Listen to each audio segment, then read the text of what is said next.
എടാ മോനെ, നിനക്കറിയാല്ല എന്റെ ഏറ്റവും വലിയ ആഗ്രഹമാണ് വണ്ടി ഓടിക്കണം എന്നുള്ളത്. അത് ഇന്നത്തോടെ നീ പക്കയായി തരണം. ഓക്കെ?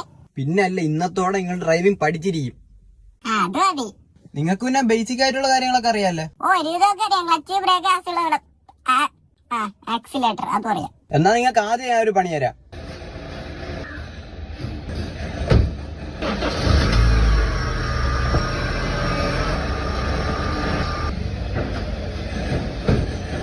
എന്തൊരു വെയിലടായി. ഓക്കെ, ഇപ്പൊ ഞാൻ വണ്ടി എത്തിരി എടുത്ത് ബാക്കിലോട്ട് ഇട്ടിട്ടുണ്ട്. ഇതിനടുത്ത് നിങ്ങൾ ഫ്രണ്ടിലോട്ട് ഇട്ടാ നിങ്ങൾ പാസ്സായി. അപ്പൊ സംഭവം അത്രേ ഉള്ളൂ അല്ലേ? എടാ മോനെ, എനിക്ക് ചെറിയ ഡൗട്ടുകളൊക്കെ ഉണ്ട്. കുറെ നാളുകൾക്ക് ശേഷം എടുക്കണല്ലേ, അപ്പൊ അതിന്റേതായിട്ടുള്ള ചെറിയ ഡൗട്ട് പറഞ്ഞാ മതി, ശരിയാവും. എടാ മോനെ, എന്റെ ഡൗട്ട് എന്ന് വെച്ചാ, ഇത് ബ്രേക്ക് ആണെന്ന് ഞാൻ പൊട്ടനും അറിയാം, ഇത് ക്ലച്ച് ആണെന്ന് എല്ലാവർക്കും അറിയാം, ഇതാണ് ആക്സിലേറ്റർ. നിങ്ങൾ എന്തിരുന്ന് പറഞ്ഞേ? എന്റെ പൊന്നു കിളവി, ഇതാണ് ആക്സിലേറ്റർ, ഇത് ബ്രേക്ക്, ഇത് ക്ലച്ച്. ഇതൊന്നും അറിഞ്ഞൂടാ. ഇപ്പൊ